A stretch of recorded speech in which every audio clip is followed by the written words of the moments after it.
Hey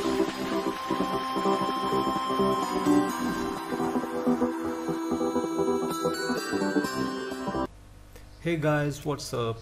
I am your host Ash and welcome to another tutorial of front end web development. Okay guys, so last video में मैंने आपको एक intro provide किया था जिसके अंदर मैंने आपको बताया था कि फ्रंट एंड वेब डेवलपमेंट क्या होती है, हम लोग उसके अंदर किन किन लैंग्वेजेस का इस्तेमाल करेंगे, हम लोग क्या क्या चीज़ें इस्तेमाल करेंगे। For example HTML, CSS and JavaScript. हम लोग अभी तक इन तीनों पर रहेंगे, फिर आगे जाकर हम लोग रिएक्ट के ऊपर भी जाएंगे और दूसरी चीज़ों का भी इस्तेमाल करेंगे, दूसरी लैंग्वेजेस के ऊपर भी काम करेंगे। लेकिन फ़र्स्ट ऑफ़ ऑल कल मैंने आपको बताया था कि हम लोग HTML को राइट करने के लिए, HTML का कोड लिखने के लिए हम लोग अलग-अलग सॉफ्टवेयर इस्तेमाल कर सकते हैं। हम लोग ब्रैकेट इस्तेमाल कर सकते हैं, हम लोग नोटपैड इस्तेमाल कर सकते हैं, हम लोग नोटपैड प्लस इस्तेमाल कर सकते हैं, हम लोग लीफपैड इस्तेमाल कर सकते हैं, हम लोग कोड ब्लॉक इस्तेमाल कर सकते हैं और बहुत सारे सॉफ्टवेयर्स जो कि हम लोग इस्तेमाल कर सकते हैं। लेकिन क्योंकि मैं इस वक्त VS कोड इस्तेमाल कर रहा हूँ तो मेरे ख्याल से मुझे आपको बता देना चाहिए कि हम लोग इसको इंस्टॉल किस तरीके से करेंगे। लेकिन अगर आप लोग VS कोड के अलावा कोई दूसरी एक्सटेंशन इस्तेमाल करना चाहते हो, कोई दूसरा सॉफ्टवेयर इस्तेमाल करना चाहते हैं कोड लिखने के लिए, तो वो चीज़ इस्तेमाल करें जो चीज़ आपको बेहतरीन लगती है। ओके गाइस, तो VS कोड को हम लोग इंस्टॉल करने के लिए सबसे पहले हम लोग जाएंगे गूगल पे, हम लोग गूगल पे लिखते हैं VS कोड डाउनलोड। ओके, तो हम लोग यहाँ पर आते हैं तो हमारे सबसे पहले वेबसाइट ही विजुअल स्टूडियो कोड की मिल जाती है। हम लोग उसके ऊपर जाते हैं और ओके, तो हमारे पास विजुअल स्टूडियो की एक वेबसाइट ओपन होगी। इसके अंदर हमारे पास विंडोज़ के लिए है, डेबियन के लिए है, उबंटू के लिए है, रेड हैट, फेडोरा, USC और मैक तीनों के लिए है। तो क्योंकि मैं इस वक्त विंडोज़ इस्तेमाल कर रहा हूँ तो मैं विंडो के ऊपर रहता हूँ। आपको विंडो के नीचे दो तरह के लिंक्स मिलेंगे, एक 32 बिट और दूसरा 64 बिट। ये आपके अपने कंप्यूटर की स्पेसिफिकेशंस के ऊपर है कि आपका कंप्यूटर आप लोग कौन सा इस्तेमाल करें, 32 बिट या फिर 64 बिट। मेरा कंप्यूटर क्योंकि 64 बिट है तो मैं 64 पे क्लिक करता हूँ और ये हमें एक नेक्स्ट पेज पे लेके चला जाता है। नेक्स्ट पेज पे जाते ही आपको खुद ही एक डाउनलोडिंग लिंक और यहाँ आपके पास डाउनलोड बॉक्स ओपन हो जाता है और आपने इसको डाउनलोडिंग पे क्लिक कर देना है। मैं क्लिक नहीं कर रहा क्योंकि मैं पहले ही डाउनलोड कर चुका हूँ। ये रहा वो सेटअप, ठीक है।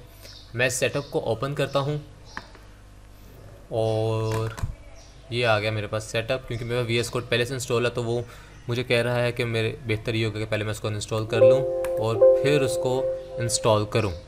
ओके, सो लेट्स सी, हम इसको बंद कर देते हैं and then click okay to exit. Okay, तो ये आ गया मेरे पास विजुअल स्टूडियो कोड का सेटअप। इसके अंदर सबसे पहले हमारे पास एग्रीमेंट आएगा, आई एग्री, नेक्स्ट। उसके बाद हम लोग विजुअल स्टूडियो कोड के सेटअप को कहाँ पर इंस्टॉल करवाना चाहते हैं, नेक्स्ट। आपने इनमें से किसी चीज़ को नहीं छेड़ना, हम लोग इसी तरह आगे चले जाएंगे, नेक्स्ट। और आगे वो आपसे पूछता है लास्ट में जाके कि क्या आप इसके लिए क्या चाहते हैं। कि सबसे पहले क्रिएट अ डेस्कटॉप आइकन, कि जिसको वो इंस्टॉल हो तो आपके डेस्कटॉप पे उसका एक आइकन बना हुआ आ जाए और आपने इसको आगे से नेक्स्ट कर देना है। इसके बाद ये डायरेक्ट यहाँ पर आएगा और आपके पास इंस्टॉल करने के लिए कह देगा और आपने इसको इंस्टॉलेशन पे क्लिक कर देना है। थोड़ा सा टाइम लेगा और ये इंस्टॉल हो जाएगा क्योंकि मैं पहले ही इंस्टॉल कर चुका हुआ हूँ। तो मैं यहाँ पर आता हूँ और मैं इसको ओपन कर लेता हूँ। ये रहा visual Studio code. Okay guys, तो ये मेरा विजुअल स्टूडियो कोड ओपन हो गया। ओके, तो आज हम लोग सबसे पहले स्टार्ट करेंगे। मैं को कुछ बेसिक्स बताता हूँ HTML की, CSS की, जावास्क्रिप्ट तो नहीं, खैर अभी हम लोग कर रहे हैं HTML और CSS ही कर रहे हैं। तो HTML और CSS के बारे में बता देता हूँ मैं कुछ चीज़ें आप लोगों को। सबसे पहले आपको सबसे फ्रंट पे एक नज़र आ रही है heading doc type HTML। Okay, doc type HTML क्या होता है? डॉक टाइप HTML आपके पास एक ऐसी कमांड है या सिंटेक्स है जो कि ये चीज़ शो करवाता है कि आप लोग जो कोड लिख रहे हो वो सारा का सारा कोड HTML5 में है। उसके नीचे आपको एक नज़र आएगा जिसके अंदर हमारे पास हेड होगा और हेड के अंदर हम लोगों ने कुछ मेटाफोर्स लिखे हुए हैं। इसके अंदर हेड के अंदर हम लोग नॉर्मली वो तमाम चीज़ें लिखते हैं जिनको हम लोग रूट एलिमेंट्स कहते हैं HTML पेज के। और उसके अंदर आपके पास एक नज़र आएगा टाइटल। ये टाइटल आपके पास वो टाइटल है जो कि आप लोगों के टैब्स के ऊपर नज़र आता है। फॉर एग्जांपल अगर मैं इंटरनेट के ऊपर जाता हूँ तो यहाँ पर मुझे जो चीज़ नज़र आ रही है डॉक्यूमेंटेशन फॉर विजुअल स्टूडियो, ये चीज़ हमारे इस टाइटल के अंदर आता है। फॉर एग्जांपल मैं इसको रन करता हूँ। ओके गाइस, तो ये मेरा रन हो गया। मैं इसके अंदर एक छोटा सा चेंज करता हूँ आप लोगों के लिए। हम इसको लिखते हैं ऐश वेब। ओके, ऐश वेब। और ये देखें यहाँ पे आपको फ्रंट पे अब लिखा हुआ नज़र आ रहा है ऐश वेब। तो हम लोग जो भी अपने डॉक्यूमेंट्स का नाम लिखते हैं या जो भी चीज़ हम लोग लिखते हैं वो तमाम की तमाम चीज़ें इसके अंदर हमारे पास आ जाती हैं इस फ्रंट पे। लेकिन इन चीज़ों को भी हम लोग आगे लेके चलने से पहले मैं आपको कुछ चीज़ और बता दूँ। हमारे पास कुछ एक्सटेंशंस होती हैं। अब एक्सटेंशंस क्या होती हैं, आप ऐसे कहें कि फॉर एग्जांपल मैं तो वी एस कोड इस्तेमाल कर रहा हूँ, तो वी एस कोड हमें कुछ सहूलियात प्रोवाइड करता है। जैसे कि मैं अगर यहाँ पे कोड लिखता हूँ, मैं इस तमाम को ख़त्म करता हूँ, मैं यहाँ पे सिर्फ लिखता हूँ HTML, तो मेरे पास नीचे लिखा हुआ है HTML, HTML5, HTML, XML। मैं HTML5 पर जाकर एंटर करता हूँ तो मुझे सारा का सारा कोड खुद ब खुद लिखा हुआ मिल जाता है। तो इन तमाम चीज़ों के लिए हम लोग कुछ एक्सटेंशंस को इस्तेमाल करते हैं। वो एक्सटेंशंस क्या हैं? तो जो लोग विजुअल स्टूडियो कोड इस्तेमाल कर रहे हैं वो अपने साइट पर बनी हुई एक टैबलेट लाइन में आए और आपको इसके अंदर एक एक्सटेंशन मिलेगा। अगर आपको एक्सटेंशन नहीं भी मिलती तो आप लोग सिंपली यहाँ पर जाकर कंट्रोल शिफ्ट और एक्स प्रेस करें और आपके पास एक्सटेंशन बार आपका ओपन हो जाएगा। मैंने जो एक्सटेंशन डाउनलोड की हुई हैं उसके अंदर हमारे पास सबसे पहले है ब्रैकेट पेयर कलराइज़र, उसके नीचे CSS peak, CSS auto prefix, उसके नीचे हमारे पास HTML स्निपेट्स हैं, इंटेलिसेंस है, फॉर CSS क्लास प्रेटियर है। ये तमाम करती क्या हैं मैं आपको ये भी बताता रहता हूँ। फॉर एग्जांपल हम सबसे पहले जाते हैं प्रेटियर पे। ओके, ये हमारे पास आ गया प्रेटियर कोड, ठीक है। हम लोग इस पर क्लिक करते हैं और इस पर क्लिक करते फॉर एग्जांपल मैं किसी दूसरे पे जाता हूँ प्रेटियर प्लस, तो आपके पास ये एक इंस्टॉल का बटन आ रहा है। आपने इसको इंस्टॉल पे क्लिक करना है और ये आपका इंस्टॉल हो जाएगा और ये ऑटोमेटिकली आपकी जो एक्सटेंशन है वो एनेबल हो जाती है। आपको इसको खुद जाकर एनेबल करने की ज़रूरत नहीं पड़ती। तो प्रेटियर क्या करता है? प्रेटियर हमारे कोड को खूबसूरत बना देता है, ये मेकअप प्रोवाइड करवाता है हमारे लिखे हुए कोड को।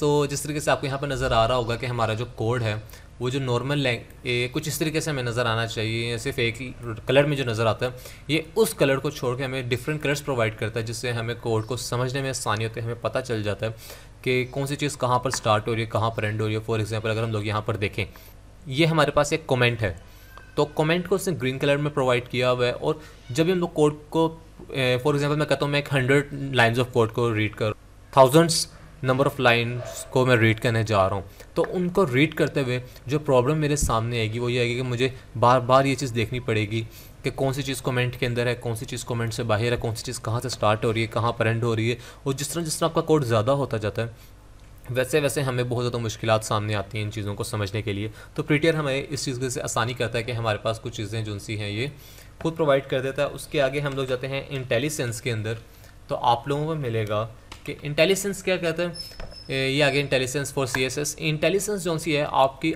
ऑटो फिलिंग के लिए इस्तेमाल होता है। जिस तरीके से गूगल पे आप लोग कुछ भी टाइप करते हैं तो आपको खुद ही ऑटो फिलर वो प्रोवाइड करता है कि आप ये सर्च करना चाह रहे हैं या ये सर्च करना चाह रहे हैं। ठीक वैसे ही अगर आप लोग यहाँ पर देखें तो यहाँ पर वो फॉर एग्जांपल अगर उसने यहाँ पे सिर्फ बटन लिखा तो बटन के साथ जोन सी क्लास लग सकती है वो तमाम के तमाम क्लासेस आपको शो करवा देता है ताकि आपको लिखने में आसानी हो, आपका काम आसान हो। ठीक है, इसके अलावा मैंने ब्रैकेट्स इस्तेमाल किए हुए हैं और आप लोगों की अपनी मर्ज़ी, आप लोगों को जो बेहतर लगे आप लोग वो इस्तेमाल कर सकते हैं। ओके गाइस, तो स्टार्ट करते हैं हम लोग अपनी वेब को। तो सबसे पहली चीज़ जो सबसे ज़्यादा बेसिक है और आपको सबसे ज़्यादा इसका इल्म होना चाहिए वो हमारे पास है HTML की कमांड है div। What is div? div क्या है? div हमें एक प्लेटफॉर्म प्रोवाइड करता है, या फिर हम लोग इस तरह का एक बॉक्स होता है जिसके अंदर हम लोग अपनी तमाम HTML कोडिंग लिखते हैं।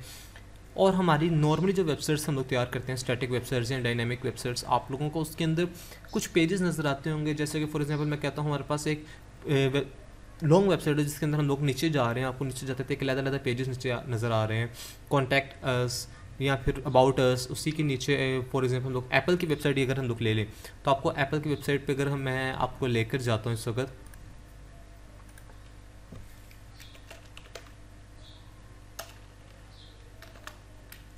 ओके तो यहाँ पर हम लोग आ गए हैं एप्पल की वेबसाइट के ऊपर, एप्पल की ऑफिशियल वेबसाइट पे।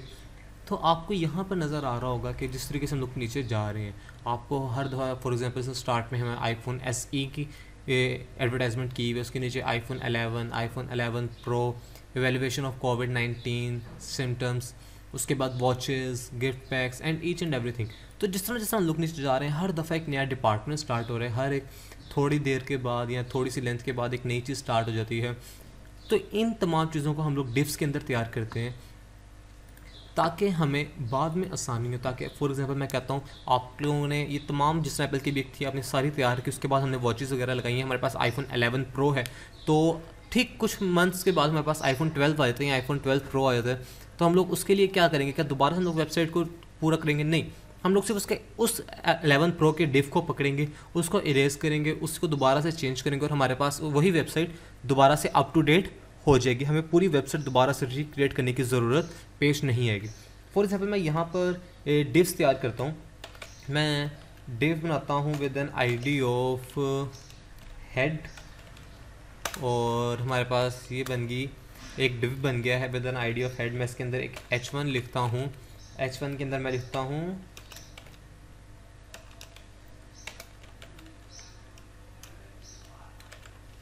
हेडिंग।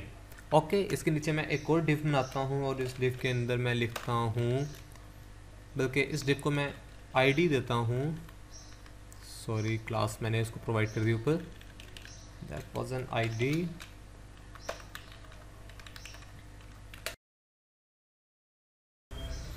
आईडी और क्लास में फ़र्क है। आईडी जो सी होती है एक स्पेसिफिक होती है, ये सिर्फ एक ही को मिलती है और उसके बाद हम इसको इस्तेमाल नहीं कर सकते।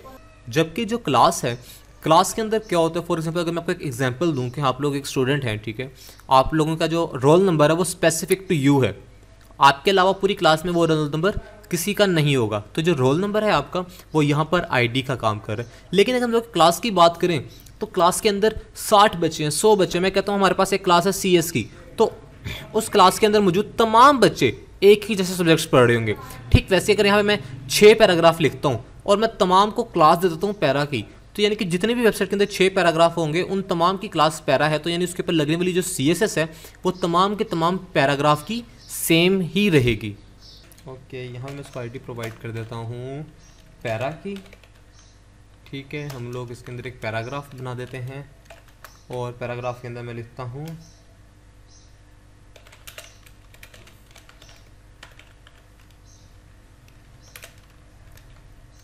Ash is teaching a web development class. Okay, so मैं यहाँ पे okay, so Ash is teaching a web development class। तो हमारे पास एक पैराग्राफ आ गया। अगर मैं इसको मैं होम पेज पे जाऊँ या आपको आपके इंटरनेट पे दिखाऊँ तो हमें ये नज़र आ रहा है कि हेडिंग और उसके नीचे Ash is teaching a web development class। तो इसके अंदर बल्कि हम लोग इसकी थोड़ी स्टाइलिंग भी कर लेते हैं। ओके, स्टाइलिंग कैसे? हम लोग स्टाइलिंग के लिए यहाँ पर 2 तरह की स्टाइलिंग होती है। एक होती है हमारे पास इनलाइन स्टाइलिंग। इनलाइन स्टाइलिंग क्या होती है? हम लोग इनलाइन स्टाइलिंग के लिए फॉर एग्जाम्पल जो डिव स्टार्ट हो रहा है, मैं डिव के अंदर ही स्टाइल की एक हेडिंग देकर हम लोग उसी के अंदर पैडिंग, पोजीशन, मार्जिन, बॉर्डर जो भी लिखना चाहें वो लिख लें और उसको यहीं पे कंप्लीट कर दें।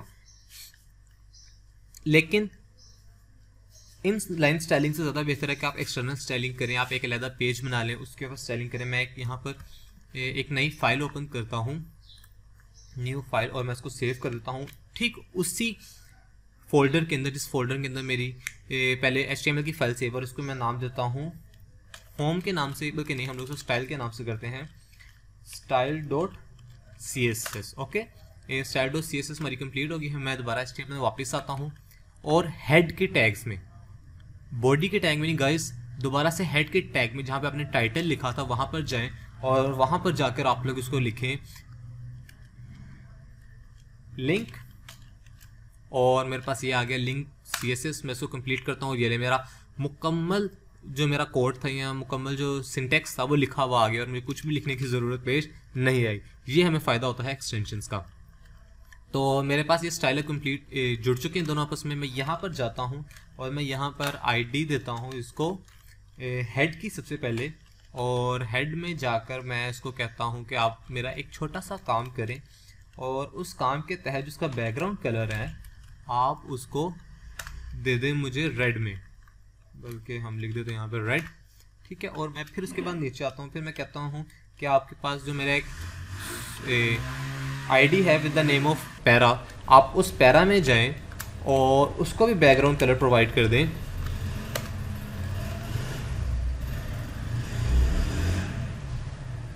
ओके, इसको भी बैकग्राउंड कलर प्रोवाइड कर दें और हमें ये कलर चाहिए ग्रीन। ओके, अब मेरे पास दोनों के अलग अलग कलर हैं, सेपरेट कलर हैं। मैं यहाँ पे आता हूँ, देखें गाइस, हमारे पास हेडिंग का बैकग्राउंड कलर भी आ गया और पैराग्राफ का बैकग्राउंड कलर भी आ गया। तो इस तरीके से हम लोग इसको बैकग्राउंड कलर प्रोवाइड करते हैं इन द डिव। लेकिन अगर आप लोग इसको गौर से देखें तो आपको नज़र आएगा कि हेडिंग के ऊपर भी थोड़ी सी स्पेस उसने छोड़ी हुई है, थोड़ी सी नीचे छोड़ी हुई है, थोड़ी सी लेफ्ट पर और थोड़ी सी राइट पर। ये क्या है? तो गाइस जब भी हम लोग डिफ तैयार करते हैं तो डिफ के अंदर ये उसकी आप कह लें कि बेसिक सिंटेक्स होता है, जिसके तहत वो सम स्पेसेस लीव करता है या कुछ स्पेस छोड़ता है अपनी चारों साइडों के ऊपर। इन स्पेसेस को ख़त्म करने के हमारे पास कई तरीके हैं। या तो आप लोग हर एक जगह जहाँ पर आप लोग इसको इस्तेमाल करें आप उसको नीचे प्रोवाइड करवा दें कि हमें कहाँ पर कितनी स्पेस चाहिए या नहीं चाहिए, या फिर हम लोग एक छोटा सा काम करते हैं। ये आपको एस्टेरिक या स्टार हम लोग इसको कहते हैं, आपको स्टार नज़र आ रहा होगा। इस स्टार का मतलब होता है कि हम लोग इसके अंदर जो भी CSS लिखेंगे वो नीचे लगने वाली तमाम CSS के ऊपर अप्लाई होगा, चाहे वो उसका हम लोग नाम यहाँ प्रोवाइड करें या फिर ना प्रोवाइड करें। जैसे कि मैं यहाँ पर लिख देता हूँ पैडिंग 0 और नीचे मैं लिख देता हूँ इसके मार्जिन भी 0, और हम लोग यहाँ पे ये देखें गाइस अभी दोनों के दोनों आपस में ज्वाइन हो गए। हालांकि मैंने ना हेड को कुछ कहा ना ही पैरा को कुछ कहा। तो एस्टेरिक के अंदर लिखी जाने वाली तमाम की तमाम CS हमारी ज्वाइन होती है नीचे आने वाले तमाम के तमाम CSS के ऊपर, चाहे वो किसी ID से रिलेटेड हो, किसी पैरा से रिलेटेड हो, किसी आपने चाहे एक छोटी सी चीज़ को क्यों ना किया हो। ओके, तो इसके अलावा अगर मैं वो कुछ चीज़ें और बता देता हूँ आज का लेक्चर ख़त्म करने से पहले कि गाइस जिस वक्त आप लोग कोडिंग कर रहे होंगे, आप लोगों के पास कोडिंग करते हुए आपके पास कई ऐसी साइट्स आएंगी, आप लोग खुद अपनी वेबसाइट्स क्रिएट करेंगे। तो हमेशा याद रखिएगा कि जिस वक्त आप लोग एक वेबसाइट तैयार कर रहे होंगे या आप लोग इस तरीके से काम करें, डिफ्स के साथ आप काम कर रहे हैं, तो डिफ के अंदर जो आप लोग ID या क्लास लिखते हैं, इस ID या क्लास को कभी भी शॉर्ट फॉर्म के अंदर ना लिखिएगा, जैसे H1, H2, H3, H5 या P पैराग्राफ लेवल खाली P इस्तेमाल कर दिया। कोशिश करें कि आप लोग इसको जितना सिंपल रख सकते हैं उतना सिंपल रखें, ताकि आपको बार बार इसकी ज़रूरत पड़े। क्योंकि देखें जब आप लोग CSS के अंदर जाएंगे आपको इसकी ज़रूरत पड़ेगी। आप लोग उसके बाद आप लोग उसके अंदर जाते हैं, जावास्क्रिप्ट हम लोग आगे काम करेंगे, जावास्क्रिप्ट के अंदर आपको IDs प्रोवाइड करने की ज़रूरत पड़ेगी। तो आपको बार बार अपनी पूरी HTML खोलनी ना पड़े, आपको बार बार पूरी अपनी HTML देखनी ना पड़े कि आपने इसको क्या नाम दिया था, आपने इसको क्या नाम दिया था। फॉर एग्जांपल मैं कहता हूँ हमारे पास एक सिंपल है, हम लोग सबसे पहले नैव बार क्रिएट करेंगे। तो नैव बार को क्या हेडिंग, क्या आप ID प्रोवाइड करेंगे, नैव बार। नैव बार को जितना सिंपल रख सकते हैं उतना सिंपल रखें, ताकि आपको जब CSS के अंदर हमने उसको इस्तेमाल करना है या जब हम लोग आगे जाकर या फिर हम लोग आगे जाकर उसको इस्तेमाल करें तो हमें वो डिफ़िकल्टीज़ ना आए, आपको बार बार अपनी पूरी फाइल को देखना ना पड़े, ढूंढना ना पड़े कि हम लोग कौन सी चीज़ कैसे करते हैं।